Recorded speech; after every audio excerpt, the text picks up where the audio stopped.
J'aurais voulu vous montrer ça l'année passée, mais on va vous le montrer cette année. Tous les petits arbustes comme ça c'est de la... Voyons, c'est de la chili, voyons, je me souviens pas du nom. Tous ces petits arbustes-là, pour avoir une bonne saison de végétation, l'idéal, c'est de tout rabattre ça jusqu'à peu près à cette hauteur-là. Alors, on va le rabattre.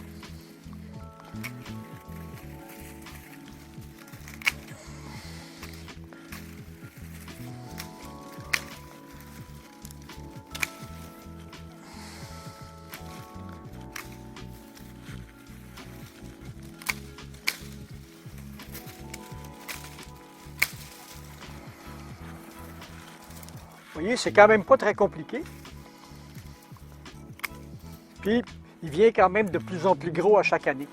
Puis, durant l'été, ce qui est le fun, c'est qu'à mesure qu'il arrête de fleurir, on recoupe ce qui a fleuri, puis il va fleurir encore un petit peu.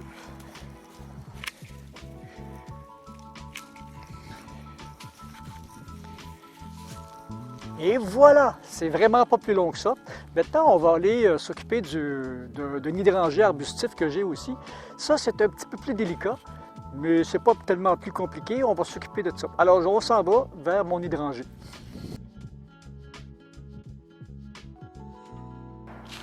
Ça, lui, c'est son vieux bois, puis il va refaire du bois. Il fait du bois neuf à chaque année. Alors, alors lui aussi, à chaque année, il vient plus gros, même si je le coupe de plus en plus. Plus je le coupe sévèrement, plus il vient gros.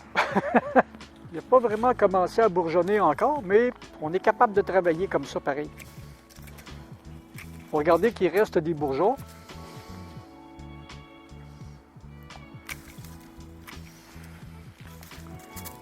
Chacune des branches que je laisse a des bourgeons, et chacune des branches va faire des nouvelles branches. Donc, il prend de l'ampleur un petit peu chaque année, puis les premières coupes sont ici, les plus anciennes coupes. Je reviens toujours à peu près aux anciennes coupes.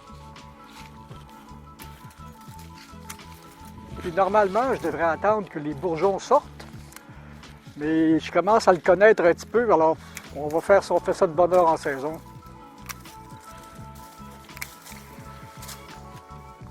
On va pouvoir le voir.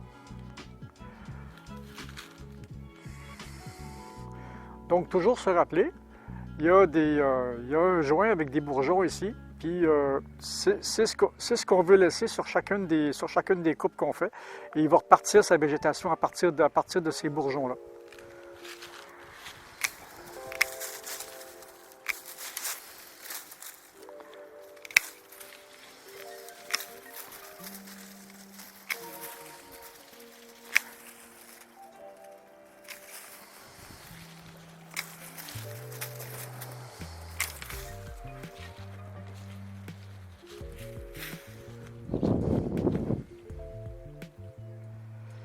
Et voilà, c'est aussi simple que ça. Maintenant, il ne me reste plus qu'à ramasser les bourgeons. Et c'est le fun parce que lui, il garde ses feuilles tout l'hiver. Et quand il fleurit, il est blanc comme de la neige. Puis à mesure qu'on avance dans la saison, il devient de plus en plus rose, jusqu'à couleur brique presque.